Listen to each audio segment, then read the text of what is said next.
10일간 영적 성장과 영혼 구원을 위해서 특별 새벽 기도회를 우리 진행합니다.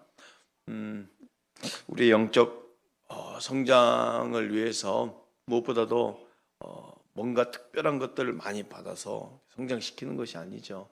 우리 영적 성장은 가장 기본으로 돌아가는 거예요. 신앙생활은 가장 기본이 제일 중요한 거거든요. 그래서 예배, 은혜, 그리고 영혼 구원, 전도를 위해서 말씀을 10일간 나눌 거고요. 주일 새벽에는 이제 믿음의 유산, 자녀들을 위해서 교육부서를 또 중점으로 하는 예배가 주일 새벽에 이렇게 진행돼서 10일간 달려갈 겁니다. 무엇보다도 이 기간 속에서 우리 임직을 앞두고 계신 분들은 더 붙들며 기도하시고, 그리고 임직을 위해서 우리 성도님들은 더 기도를 해주시고 22일에 있을 영혼 구원을 위해서 함께 달려가면 좋겠습니다. 예배에 실패하면 모든 것을 실패한다라는 말이 있어요. 그 말이 맞아요. 예배가 기본이거든요. 이 말은 예배의 위기에서 신앙의 위기, 인생의 위기가 시작된다라는 말입니다. 그러므로 믿음을 가지고 신앙생활하며 살아가야 하는 우리가 가장 먼저 회복해야 될 것이 무엇이겠습니까? 예배인 것이죠. 예배입니다. 예배를 그렇게 가장 중요하게 생각함에도 불구하고 예배가 우리의 삶에서 우선순위에 밀려나 있는 이유가 있어요. 오늘 우리 말씀의 제목을 예배 위기라고 잡았습니다. 예배의 위기를 점검해 보는 것이죠. 어떻게 예배의 위기가 찾아오는가? 내가 하나님께 드려지는 그 예배가 가장 중요한데 예배에 실패한 모든 것이 실패할 수 있음에도 불구하고 예배가 밀려나오는 이유가 있거든요. 예배의 위기를 처리하는, 예배를 방해하는 가장 중요한 요소가 있어요. 그건 먼저 죄라는 거예요. 그리고 형식주의, 하나님의 은혜를 망각하는 것, 이 세 가지입니다. 예배를 방해하는 가장 큰 요인은 죄입니다. 하나님과 나사를 갈라놓은 것이 죄였거든요. 이사야 59장 2절 말씀을 한번 볼까요? 오직 너희 죄악이 너희와 너희 하나님 사이를 갈라놓았고 너희 죄가 그의 얼굴을 가리어서 너희에게서 듣지 않으시게 함이니라. 하나님과 나 사이를 갈라놓은 내 삶 속에 죄들이 있는데 그 문제를 해결하지 않은 채 예배를 드리고 있다는 거죠. 지난주일 말씀 가운데 사마리아 여인 말씀을 함께 나눴어요. 수가성에 그 우물가에 찾아온 여인에 대해서 주님은 그 여인을 예배에 초청하기 위해서 가장 먼저 점검했던 것이 뭡니까? 내 남편을 불러오라 했잖아요. 그 삶의 가장 큰 짐들, 죄덩어리들을 다 끄집어 내준 거예요. 그걸 해결시켜주기 위해서, 참된 예배자를 만들기 위해서. 이사야 1장 12절 13절 오늘 본 말씀의 처음 부분입니다. 보겠습니다. 너희가 내 앞에 보이러 오니 이것을 누가 너희에게 요구하였느냐? 내 마당만 밟을 뿐이니라. 헛된 재물을 다시 가져오지 말라. 분향은 내가 가증히 여기는 바요.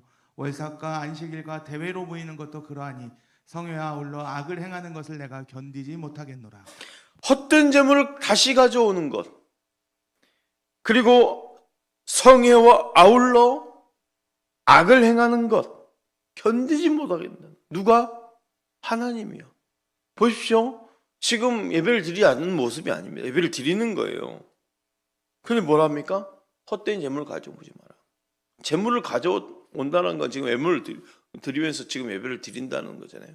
그런데 하나님은 뭐랍니까? 헛된 재물을 가져오지 마라. 내가 이걸 견디지 못하겠다.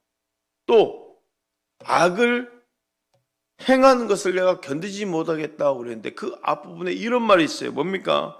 성회와 아울러예요. 예배를 드린다고 하면서 온갖 악을 저지르고 내게로 나와오는데 나는 그걸 견디지 못하겠다는 거예요. 하나님의 심정입니다. 이 말씀, 이사야 말씀 가운데 있는 핵심적인 부분 뭡니까? 예배를 안 드리는 모습이 아니었어요. 예배를 드리는 모습이에요. 예배를 드리는 모습인데 하나님 뭐랍니까? 헛된 재물을 가져오는 것을 내가 견디지 못하겠고 악을 행하면서 성회로 모인다는 그 모습이 나는 견디지 못하겠다라는 게 하나님 심정입니다. 재물을 가지고 와서 분향도 하는데 헛된 재물을 가져가서 분향하는 것, 올삭과 안식일과 대회로 모이지 않는 것도 아닙니다. 매월 첫날 올상 예배로, 매주 주일 예배로, 절기일 때마다 드린 절기 예배로 드리지만 헛된 재물 가져오는 그 예배를 하나님은 악을 행하는 것으로 여기셨다는 거예요. 당시 이스라엘 백성들은 매 주일 지키는 안식일, 그리고 매달 지키는 월사, 그리고 해마다 지킨 대회와 성회, 이스라엘이 드리는 예배에 가장 중요한 것들이었어요.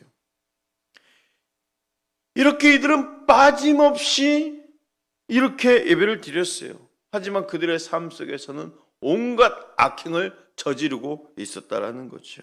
하나님께서는 그 행사를 가증히 여기셨던 것입니다. 우리 또한 마찬가지입니다. 모든 예배를 빠짐없이 드리지만 삶 속에서 온갖 악을 행한다면 그 예배는 실패한 예배인 거죠. 삶 속에서 죄가 있다면 예배에 앞서 어떻게 해야 될까요? 깨끗이 씻어 정결하게 하고 악한 행사를 버리고 행악을 그친 후에 예배에 임하셔야 합니다.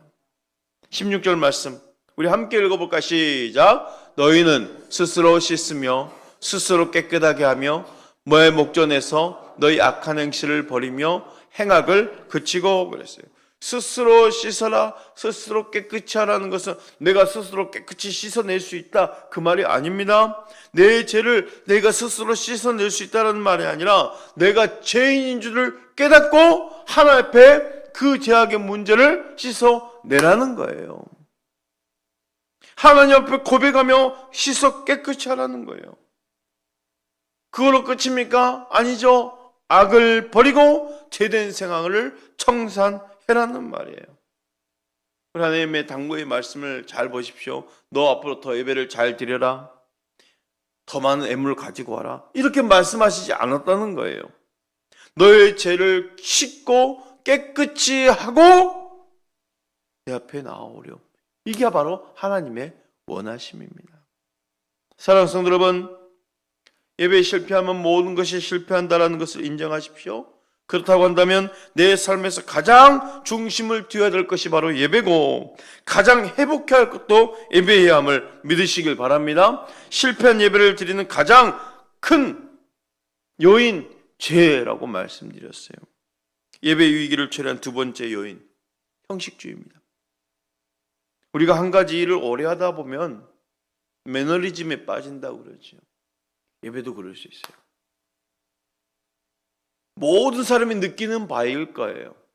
왜 우리는 매주일 똑같은 시간에 예배를 드리고 또 종종 똑같은 시간에 교회 안에서의 헌신과 봉사도 합니다. 그러다 보니 은혜는 다 빠지고 그냥 시간을 채우고 그 형식에 메어져 버릴 경우가 많다라는 거예요. 그래서 반복해서 마당만 밟고 왔다 갔다 한다는 거예요. 12절 이렇게 말하고 있어요. 너희가 내 앞에 보이러 오니 이것을 누가 너희에게 요구하였느니라. 내 마당만 밟을 뿐이니라. 이사야의 말씀을 우리가 종종 많이 읽었죠. 내 마당만 밟고 갔다.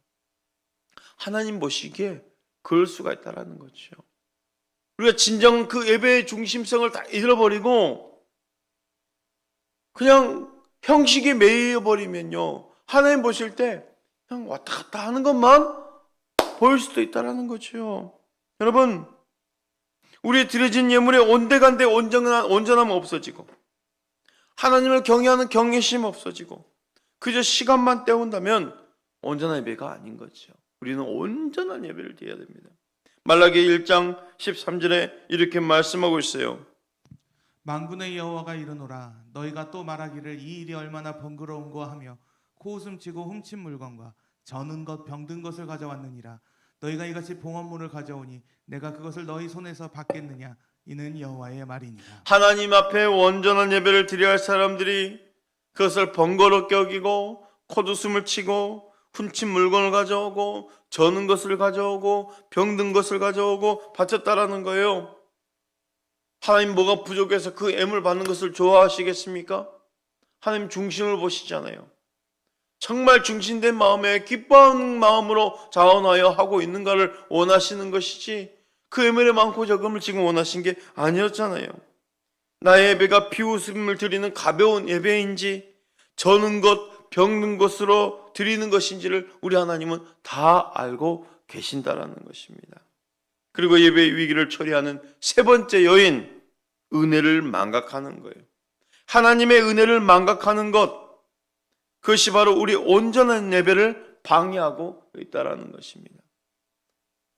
사랑하는 성도 여러분, 우리 삶 속에요, 정말 은혜를 잃어버릴 수밖에 없는 그 불평과 불만들의 요소는 수없이 많아요. 찾아보면 수백 가지 찾을 수 있어요.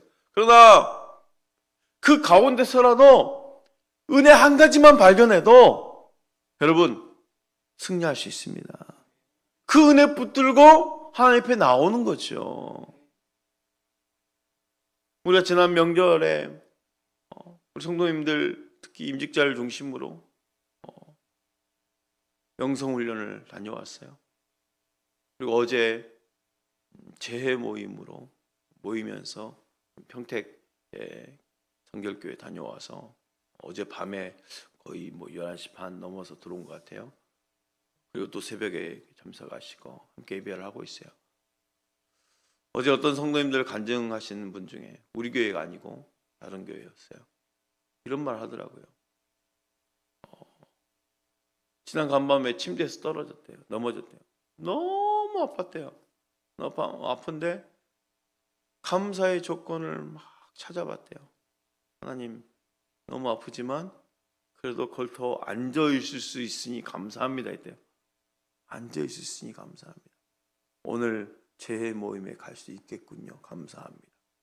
그 감사가 자신의 그 삶을 다시 한번 회복시켰다라는 거죠.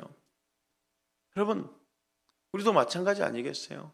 불평할 요소들은 수없이 많은 조건을 찾을 수 있어요. 그러나 그 안에서도 감사와 은혜를 발견해 보는 거죠. 은혜를 잊지 않으면요, 하나님께 나아올 수 있습니다. 하나님께 감사할 수 있습니다. 하나님이 이 예배를 원하시는 거예요.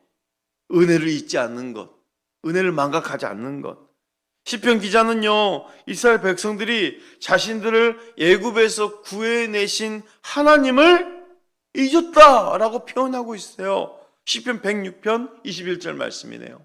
애굽에서 큰 일을 행하신 그의 구원자 하나님을 그들이 잊었나니. 잊었나니. 이 참 중요한 단어인 것 같아요. 하나님을 잊었나니. 우리 삶 속에서 은혜를 망각하는 그 이유가 뭐겠습니까? 하나님을 잊어버리니까 그러거든요. 나에게 구원을 행하신, 은혜를 주신, 또 엄청난 하나님의 역사하심으로 날 붙들어 주신 그 은혜를 잊어버리니 하나님을 잊어버리는 거예요. 예배를 받으시는 하나님께서 그 베푸신 은혜를 내가 기억하지 못하는 것, 너무나도 잘못된 태도이시오. 내 모든 삶에서 하나님을 잊지 맙시다. 하나님의 은혜를 기억하면서 감사함으로 예배하는 우리 모두가 될 수 있기를 바랍니다. 다시 한번 점검해 볼까요? 예배에 실패하면 모든 것에 실패입니다. 예배의 위기가 오면 신앙의 위기, 인생의 위기가 찾아오는 거예요. 예배를 방해하는 요인은 죄, 형식주의, 하나님의 은혜를 망각하는 것. 이 모든 것을 극복하면서 참된 예배자가 될 수 있기를 바랍니다. 10월의 어느 멋진 날 새새벽 축제와 11월 4일에 있을 임직식을 앞두고 예배가 내 삶의 최우선 순위가 될 수 있기를 축복합니다.